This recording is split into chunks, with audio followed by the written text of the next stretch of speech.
I bought one tiny basket for a few annas, another fruit basket for a bit more, a beautiful waste paper basket for a rupee, a lovely sewing basket for a rupee, a few fans for an anna or two apiece. My arms were filled and I had spent not 50 cents. The children passed in, shouting their wares. I was a prisoner, completely surrounded, unable to move. The most diligent, aggressive vendor was a beautiful girl of 9, right in front of me. She had a lovely basket with handle, and she wanted a rupee and a half for it, or about 30 cents. She was an earnest pleader. There were tears in her eyes. She pleaded and begged in tones that would wring any heart. A Girl with a Basket पाठ का 7वां paragraph. I bought one tiny basket for a few annas. इसको समझने के लिए हमें थोड़ा सा पीछे की ओर जाना पड़ेगा. पहले हमारे देश में रुपए को आना में विभक्त किया जाता था. 4 आना, 8 आना, 2 आना, 12 आना, 16 आना. 16 आना मिलाकर 1 रुपया होता था. तो उस समय आना पैसा चलता था, इसलिए यहाँ आना का जिक्र किया गया है. आई bought one tiny basket for a few आना, कुछ आना पैसा दे करके. जैसे 50 पैसे को हम 8 आना कहते थे, 25 पैसे को 4 आना कहते थे, 75 पैसे को 12 आना कहते थे. इस तरह से पैसे का विभाजन था 100 पैसे का. तो I bought one tiny basket for a few annas. एक छोटी सी टोकरी हमने कुछ आना पैसा देकर खरीद लिया.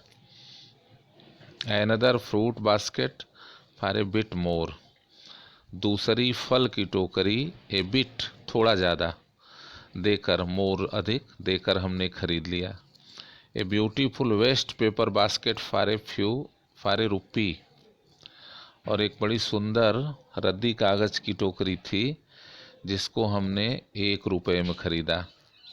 ए lovely sewing basket for a रुपी.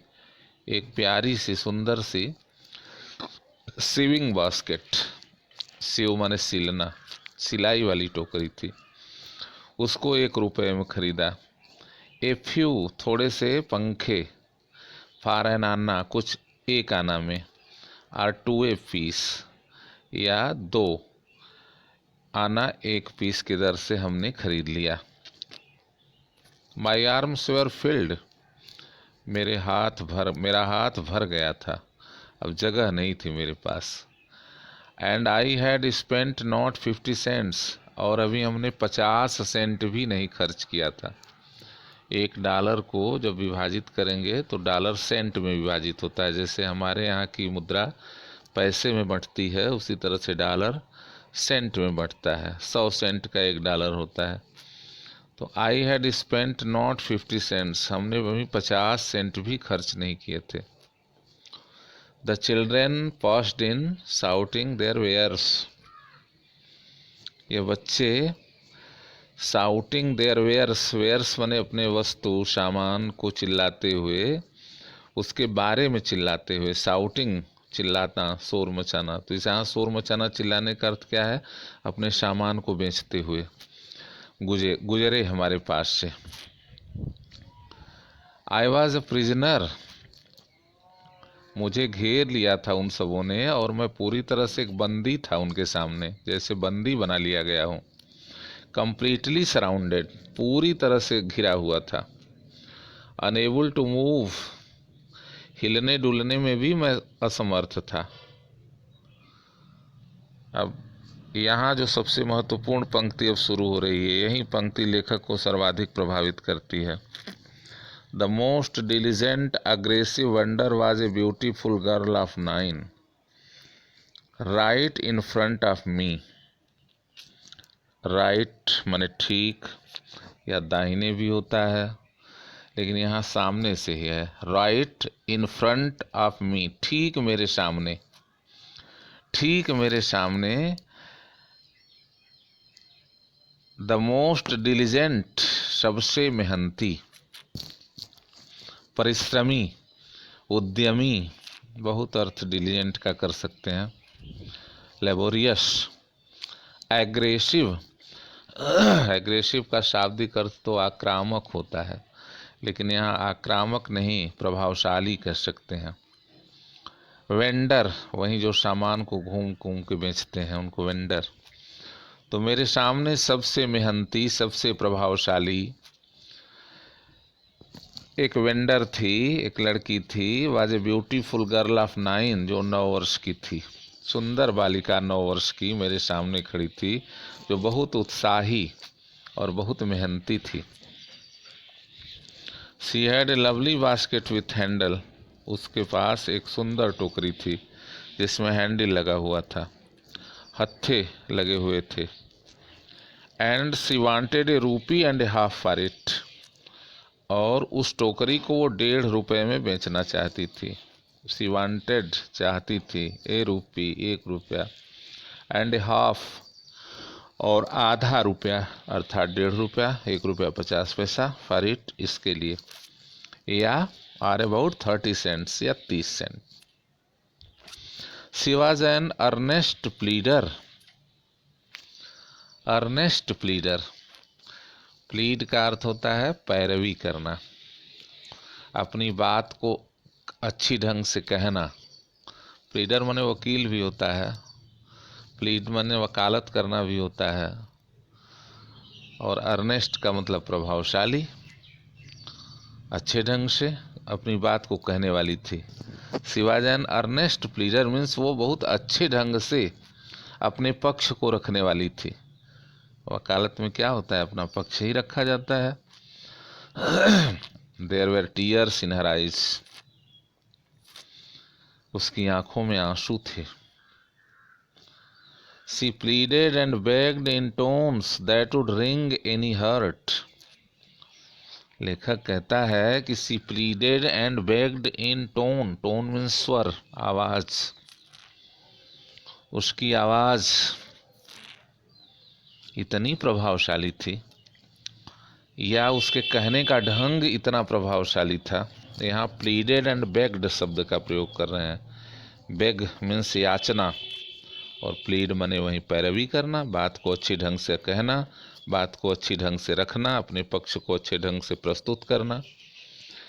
तो वो उसके कहने का अंदाज ऐसा था, उसके कहने का ढंग ऐसा था, उसके स्वर ऐसे थे कि that would wring any heart, वह किसी के भी हृदय को प्रभावित कर सकती थी। यहाँ रिंग, रिंग शब्द दिया है। एनी हर्ट, किसी भी हृदय को ऐंठ देना, ऐंठ देने का अर्थ क्या होगा, प्रभावित करना। किसी भी हृदय को प्रभावित, किसी भी मन, किसी के मन को भी वो छू सकती थी उसकी बात, ऐसा उसका कहने का ढंग था। आइए इसको हम अंग्रेजी में पुनः देख लेते हैं। Those refugee children were selling basket and fans. When they saw me, they ran towards me and they wanted to sell their baskets and fans to me. So, when they came to me, I bought one tiny basket for a few anna, another fruit basket for a bit more, a beautiful waste paper basket for a rupee, lovely sewing basket for a rupee, and few fans for an annas.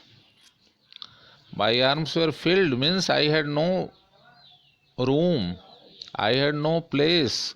My hands were filled, and I had only spent 50 cents.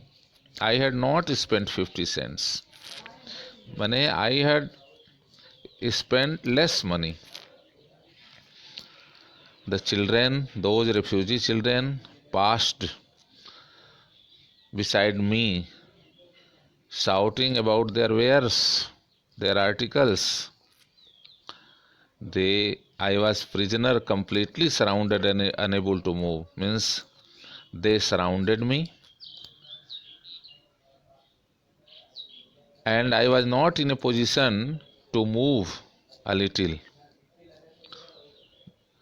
Among those refugee children, there was a most laborious, industrious, willful vendor was a beautiful girl of 9 who was standing just before the writer.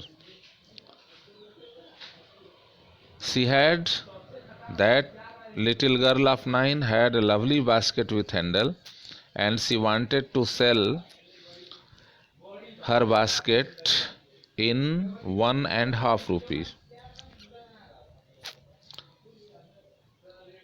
That little girl was so impressive orator that she could